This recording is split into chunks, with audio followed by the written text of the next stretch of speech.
Hi friends, வணக்கம். இன்றைக்கி நம்ம சேனலில் சீனி அவரைக்காய் அதாவது கொத்தவரங்காய் முட்டை பொரியல் எப்படி பண்ணுறது அப்படின்றத தான் நம்ம பார்க்க போகிறோம்.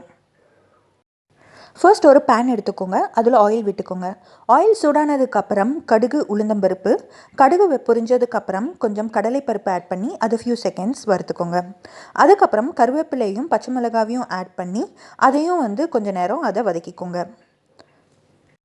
அதுக்கப்புறம் சின்னதாக கட் பண்ணி வச்சுருக்க பூண்டையும் அதில் ஆட் பண்ணி பூண்டோட பச்சை ஸ்மெல் போகிற வரைக்கும் அதை வதக்கிக்கோங்க. அதுக்கப்புறம் வெங்காயம் ஆட் பண்ணி வெங்காயம் பொன்னிறம் மாற வரைக்கும் அதை வதக்கிக்கோங்க. வெங்காயத்துலேயே கொஞ்சம் உப்பு ஆட் பண்ணிக்கோங்க. அதுக்கப்புறம் சின்னதாக கட் பண்ணி வச்சுருக்க சீனி அவரைக்காயை இதில் ஆட் பண்ணி அதுக்கு தேவையான அளவு உப்பையும் ஆட் பண்ணி அதை வதக்கிக்கோங்க. அதுக்கப்புறம் இது வேகட்டும். வேணும்னா கொஞ்சம் தண்ணி தெளிச்சுக்கோங்க. மூடி போட்டு இதை நல்லா வேக வச்சுக்கோங்க. இந்த பொரியலை நம்ம அவரைக்காய் யூஸ் பண்ணியும் செய்யலாம். அதுவும் இன்னும் சூப்பராக இருக்கும். சீனி அவரைக்காய் நல்லா வேகட்டும். நல்லா வெந்ததுக்கப்புறம் நம்ம முட்டை ஆட் பண்ணுவோம்.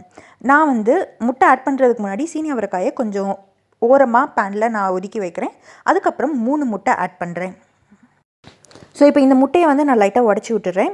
இப்போ இந்த முட்டைக்கு தேவையான அளவு உப்பு, ஏன்னா நம்ம சீனி அவரைக்காய்க்கு தேவையான அளவு உப்பு ஏற்கனவே போட்டுட்டோம்.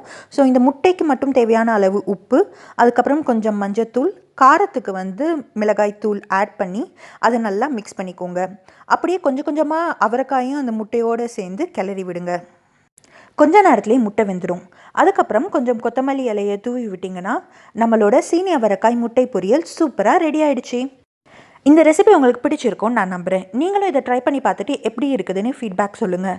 அவரைக்காய் முட்டை பொரியல் கூட நீங்கள் ட்ரை பண்ணி பார்த்துட்டு எப்படி இருக்குதுன்னு சொல்லுங்கள். இந்த வீடியோ உங்களுக்கு பிடிச்சிருந்தால் லைக் பண்ணுங்கள். இந்த மாதிரி நிறைய டிஃப்ரெண்ட் வீடியோஸ் பார்க்குறதுக்கு ஹேமா ஜானா சேனலுக்கு மறக்காமல் சப்ஸ்கிரைப் பண்ணுங்கள்.